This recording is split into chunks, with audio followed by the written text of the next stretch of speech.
Ang 3 kabanata ng sulat ni San Pablo kay Tito.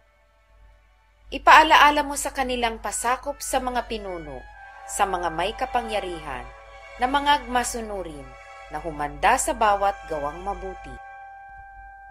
Na huwag magsalita ng masama tungkol sa kaninuman, na huwag makipagtalo, kundi magpakahinhin at magpakahinahon sa lahat ng mga tao.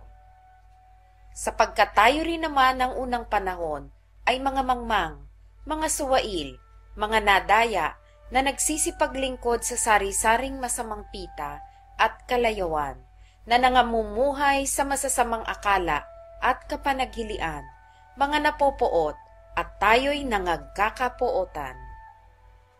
Ngunit nang mahayag na ang kagandahang loob ng Diyos na ating tagapagligtas at ang kanyang pag-ibig sa tao, na hindi dahil sa mga gawa sa katwiran na ginawa nating sarili, kundi ayon sa kanyang kaawaan ay kanyang iniligtas tayo, sa pamamagitan ng paghuhugas sa muling kapanganakan at ng pagbabago sa Espiritu Santo, na kanyang ibinuhos ng sagana sa atin, sa pamamagitan ni Hesukristo na ating tagapagligtas, upang sa pagkaaring ganap sa atin, sa pamamagitan ng kanyang biyaya, ay maging tagapagmana tayo ayon sa pag-asa sa buhay na walang hanggan. Tapat ang pasabi at tungkol sa mga bagay na ito ay ninanasa kong patotohanan mong may pagkakatiwala, upang ang mga nagsisipanampalataya sa Diyos ay maging maingat na papanatilihin ang mabubuting gawa. Ang mga bagay na ito ay pawang mabubuti at mapapakinabangan ng mga tao. Ngunit ilagan mo ang mga hangal na usapan at ang mga pagsasalaysay ng lahi at ang mga pagtatalo at pagtataltalan tungkol sa kautusan, sapagkat ang mga ito ay di pinakikinabangan at walang kabuluhan. Ang taong may maling pananampalataya, pagkatapos ng una at ikalawang pagsaway, ay itakwil mo.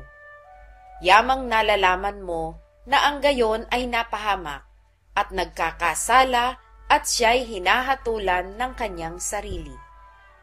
Pagkasusuguin ko sa iyo si Artemas o si Tikiko, ay magsikap kang pumarini sa akin sa Nicopolis, sapagkat pinasyahan kong doon matira sa Taginaw.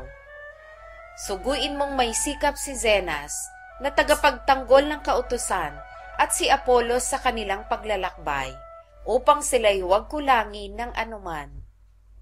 At pag-aralan din naman ng ating mga tao na manatili sa mabubuting gawa sa kagamitang kailangan, upang huwag mawala ng bunga.